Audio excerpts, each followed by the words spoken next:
Mi marido de 25 años era uno de los cirujanos más respetados de esta ciudad.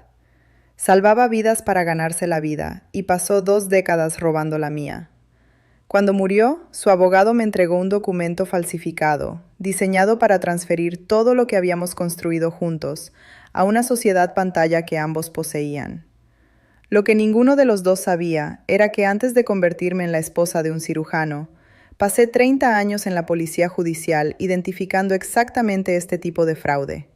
Y lo que el abogado de mi marido no sabía cuando me sonrió desde detrás de ese escritorio, era que yo ya había pasado 12 meses dentro de su cabeza, y tenía las pruebas para demostrar cada cosa que creía haber ocultado. Bienvenidas de nuevo a Secret Confessions, True Stories.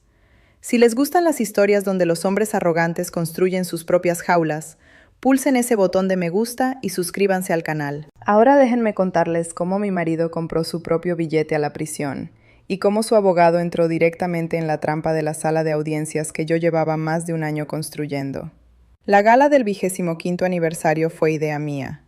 Es el detalle que todavía me hace detenerme, incluso ahora, porque hay algo particularmente agudo en la ironía, que yo había organizado el lugar, seleccionado las flores, arreglado el catering, redactado el texto de las invitaciones, gestionado las confirmaciones de asistencia, coordinado con el personal del lugar y preparado las palabras que mi marido pronunciaría. Todo para un evento que celebraba un matrimonio que descubriría, 3 meses después, que había sido algo diferente a lo que creía durante la mayor parte de su duración. Era buena organizando las cosas. Eso es lo que 25 años como esposa de un cirujano habían hecho de mí, entre otras cosas. Alguien que entendía cómo hacer funcionar operaciones complejas sin problemas, que podía mantener 12 variables en mente simultáneamente y entregar un resultado impecable que hacía que todos en la sala sintieran que todo había sido sin esfuerzo. La gala fue sin esfuerzo. 300 personas en un salón de baile que brillaba, mi marido magnético en su centro, su mano en la parte baja de mi espalda durante los brindis, su voz cálida cuando me agradecía públicamente ser la fundación de todo lo que había construido. He pensado en ese discurso muchas veces desde entonces, en las palabras específicas que eligió: fundación, todo. Había sido, en un sentido muy literal, ambas cosas. La infraestructura organizativa de nuestro hogar, la gestora de nuestro calendario social, la persona que hacía que las cenas sucedieran y que los eventos escolares de los niños sucedieran, y que los compromisos caritativos sucedieran, que mantenían su perfil público en la forma que necesitaba tener. Había hecho todo esto mientras también era, aunque rara vez lo mencionaba en nuestros círculos sociales, una persona con su propia historia profesional, su propia experiencia, sus propios 30 años de una carrera que había terminado cuando nos mudamos de ciudad para su fellowship y que había dejado de lado con el pragmatismo particular de alguien que ha decidido que el trabajo de una persona es por ahora el más importante. El por ahora había durado 25 años. Cuando murió, de repente, lo que no detallaré porque los detalles médicos no son de lo que trata esta historia, tenía 61 años y no había utilizado mi formación profesional en capacidad formal durante más de 2 décadas. Había mantenido mis certificaciones al día. Es un hábito formado en la policía judicial, donde se entiende que las acreditaciones solo valen su mantenimiento, y las había renovado en cada periodo requerido sin saber muy bien por qué. Quizás porque alguna parte de mí entendía que la carrera que había dejado de lado era algo que podría necesitar de nuevo. No sabía, en las semanas inmediatamente posteriores a su muerte, que lo necesitaría tan pronto o tan urgentemente. Esas semanas eran lo que el duelo parece desde dentro, que no es la tristeza compuesta que aparece en las películas, sino algo más caótico y más físico. El agotamiento que llega con la pérdida, las consecuencias administrativas de una muerte, la desorientación particular de alguien cuya estructura diaria ha sido organizada alrededor de una persona que ya no está. No estaba en mi nivel analítico más alto, estaba sobreviviendo. La reunión con el abogado se organizó para 6 semanas después del funeral. Su nombre era Álvaro Winthrop, un nombre que le convenía de la manera de las cosas cuidadosamente construidas para comunicar cierto tipo de autoridad. Tenía 50 años, vestido de manera costosa a la manera de alguien que considera el coste visible una acreditación profesional, y me recibió en una oficina diseñada para hacerle sentir que estaba en presencia de alguien que gestionaba cosas importantes, lo que significa que le hacía sentirse ligeramente más pequeña que cuando entró. Expresó sus condolencias de la manera practicada de alguien que las ha expresado muchas veces y ha desarrollado una manera eficiente de hacerlo. Ofreció café. Organizó los documentos en su escritorio con la secuenciación cuidadosa de alguien que ha hecho esto antes y sabe en qué orden producir el efecto óptimo. Me dijo que mi marido había, unos meses antes de su muerte, revisado los acuerdos financieros relativos a nuestros activos. Lo dijo en el tono fluido y explicativo de alguien que presenta una realidad desafortunada, pero establecida, a una persona que va a encontrarla difícil y que necesita ser manejada con cuidado. Los acuerdos revisados, explicó, transferían los activos inmobiliarios principales, nuestra casa, la casa de vacaciones en la montaña, la cartera de inversiones, a una entidad llamada Apex Holdings en liquidación de una deuda comercial de larga data. Había otras disposiciones, modestas, que me dejaban suficiente para estar cómoda, dijo, en circunstancias más modestas. Dijo circunstancias más modestas con una simpatía cuidadosa particular que era peor, en cierto sentido, que si lo hubiera dicho directamente. Se inclinó sobre el escritorio de la manera de alguien que se posiciona ligeramente por encima de la conversación, y me dijo que la ley era lo que era, y que estos procesos podían ser difíciles de navegar sola, y que estaría encantado de ayudarme con la transición, incluyendo, si lo necesitaba, con el asunto de mudarme de la propiedad. Me dijo que me ayudaría a hacer las maletas. Lo dijo con la sonrisa de alguien que ya ha decidido cómo termina esto. Miré los documentos que había colocado ante mí. Quiero decirles lo que ocurrió en ese momento, porque creo que es importante. Había estado de duelo durante 6 semanas. No estaba en la cima de mi capacidad profesional. Y sin embargo, algunas cosas, una vez entrenadas en el cuerpo, no requieren que la mente esté completamente presente. Simplemente se activan, como se activa un reflejo, porque el estímulo está ahí y la respuesta está establecida. Miré los documentos y vi las firmas, y algo en mí que había estado dormido durante 20 años se despertó, y comenzó a hacer su trabajo. La presión del bolígrafo era incorrecta. Mi marido tenía una firma característica, pesada, decisiva, la marca de alguien que había firmado un número enorme de documentos a lo largo de una carrera médica, y había desarrollado una certeza física particular en el acto. Esta firma era más ligera de la manera específica que indica una mano diferente. Una mano que es cuidadosa en lugar de automática. Una mano que está pensando en lo que produce en lugar de producirlo desde la memoria muscular. La inclinación era incorrecta. No dramáticamente. Quien había hecho esto había sido cuidadoso. Claramente había estudiado su firma. Había producido algo que pasaría el escrutinio ordinario. Pero había una compensación hacia la derecha que su mano natural no hacía. La señal del control deliberado en lugar del movimiento habitual. Vi estas cosas en quizás 5 segundos. En esos 5 segundos supe con 30 años de certeza profesional que los documentos ante mí eran falsificados. No dije nada. Agradecí a Álvaro Winthrop su tiempo. Dije que necesitaría algo de tiempo para procesar todo. Tomé las copias que había proporcionado. Le estreché la mano. Me fui. Conduje a casa y me senté en el coche en la entrada durante un rato, y me permití sentir lo que había bajo la activación profesional, que era algo muy grande y complicado. Porque saber que los documentos eran falsificados no simplificaba la situación, la multiplicaba. Significaba que mi marido, o alguien actuando con conocimiento de nuestros asuntos, había estado planeando esto. Significaba que el matrimonio que lloraba no era completamente el matrimonio que creía haber vivido. Significaba que el duelo tenía ahora una nueva capa, que no era solo pérdida sino traición, y las dos no se lloran al mismo ritmo, ni de la misma manera, y tener ambas simultáneamente es su propio tipo particular de daño. Entré en la casa, fui al estudio, recuperé mi equipo forense del armario donde lo había guardado, mantenido y al día, durante 20 años sin necesitarlo. las lupas de ampliación, el panel de luz, el microscopio digital.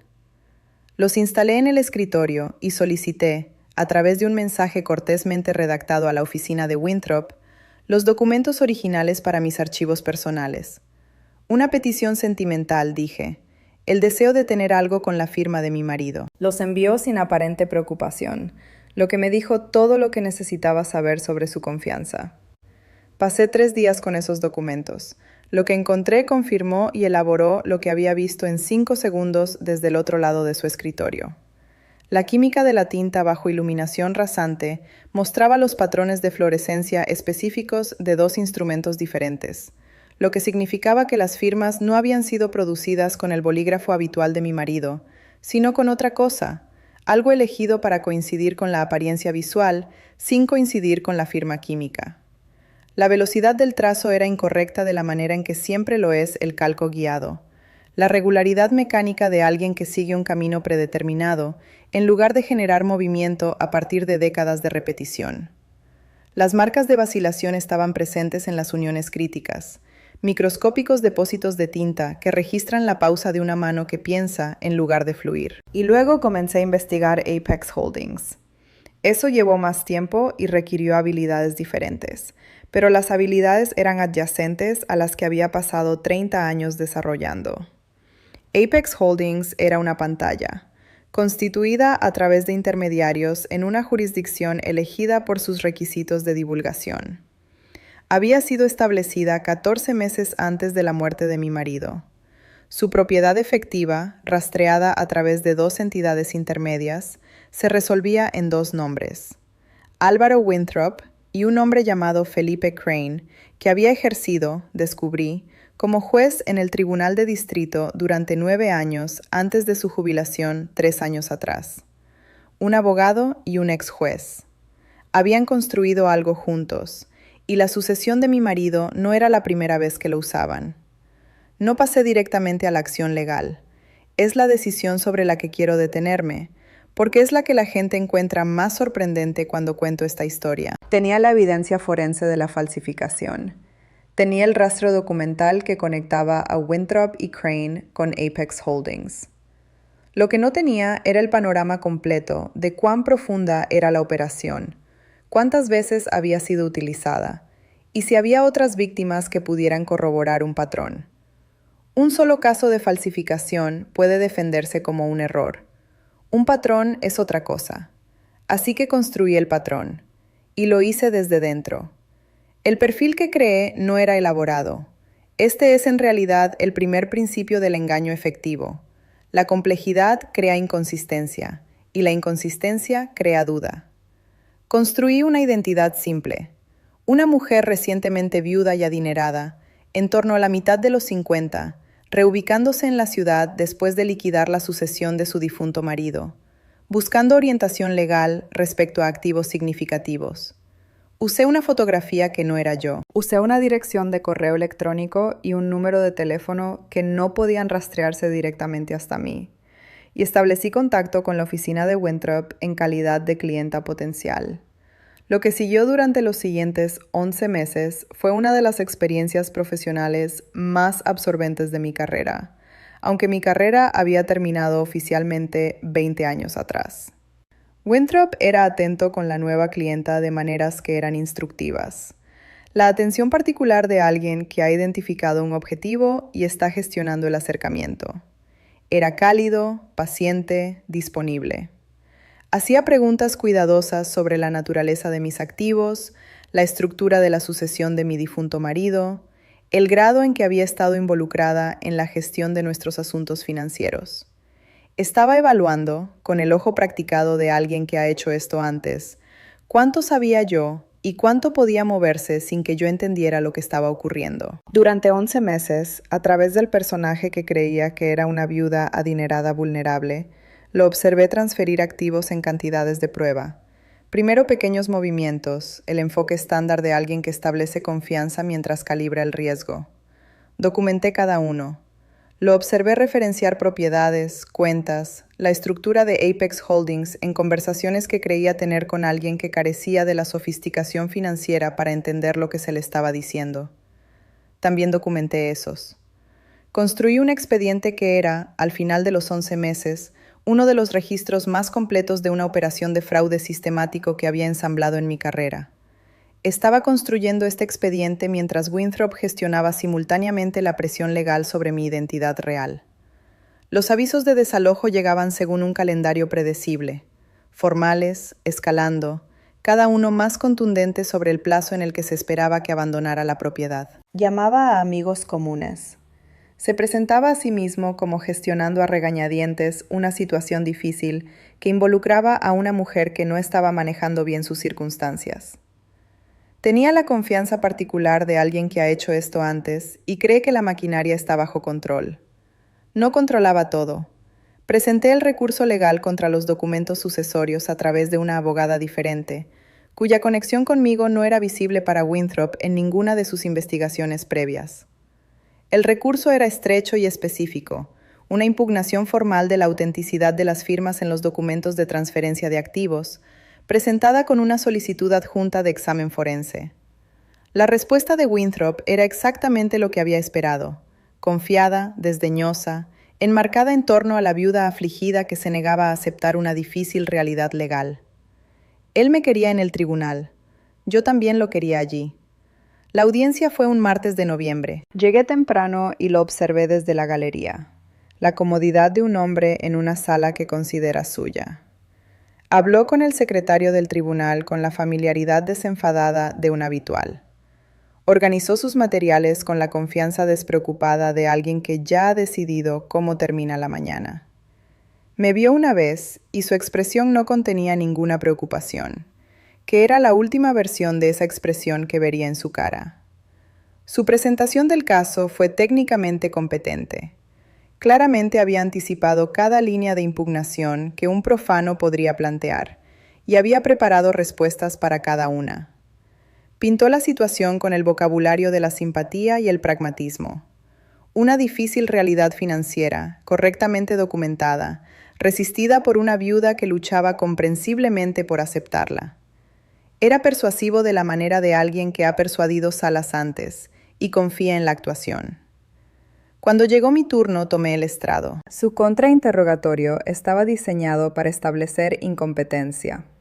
Utilizó terminología bancaria con la densidad deliberada de alguien que hace de la complejidad un arma.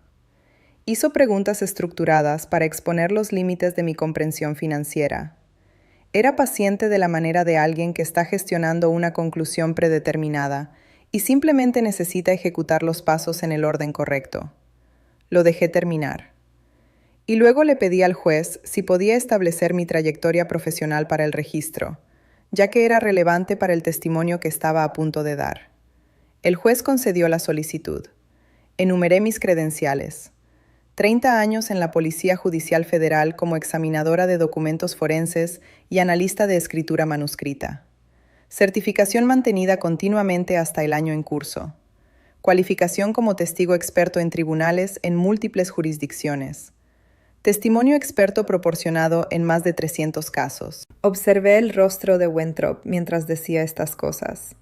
La actuación de confianza que había estado manteniendo requería un conjunto específico de suposiciones sobre quién era yo, y cada credencial que nombraba eliminaba una de esas suposiciones, y lo que las reemplazaba no era inmediatamente visible en su cara, pero era legible bajo la superficie controlada si sabías qué buscar.